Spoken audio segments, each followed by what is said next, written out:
பிறர் மனம் புண்படும்படி பேசக்கூடாது.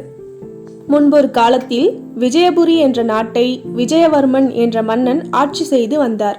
அவருடைய அரசவையில் மகிபாலன் என்ற அமைச்சரும் இருந்தார்.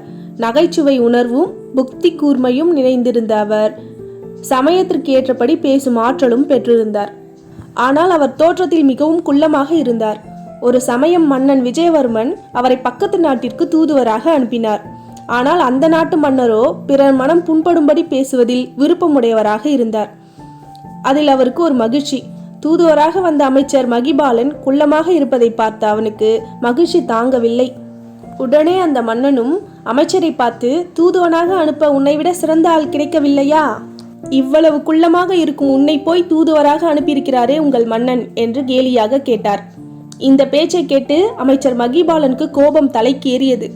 இருந்தாலும் தான் இருக்கும் சூழ்நிலையை அறிந்து கோபத்தை அடக்கி கொண்டார். உடனே அவர் அரசரை பார்த்து, அரசே, எங்கள் நாட்டில் பெருமிதமான தோற்றமுடையவர்கள் பல பேர் இருக்கிறார்கள்.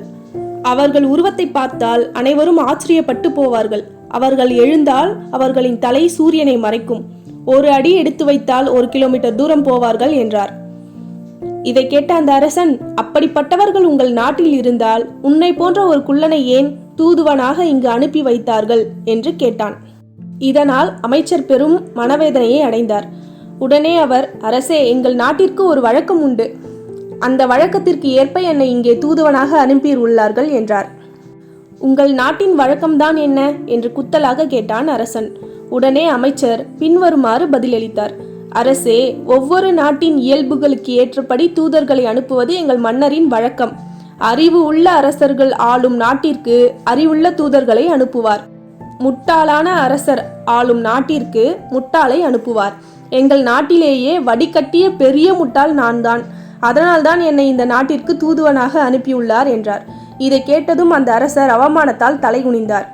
இனிமேல் யார் மனதையும் புண்படுத்தக்கூடாது என்று அவர் தன் மனதில் எண்ணிக்கொண்டார். அதன்படியே வாழ்விலும் நடந்தார்.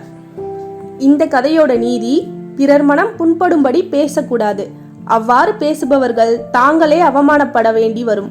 எனவே எப்பொழுதும் பிறர் மனம் மகிழும்படியாகவே பேச வேண்டும். ஓகே குட்டீஸ், உங்களுக்கு இந்த கதை பிடிச்சிருந்தா மறக்காம சப்ஸ்கிரைப் பண்ணிக்கோங்க. கிறிஸ்டி ஸ்டோரி டைம், கதைகளின் புது உலகம். பாய்.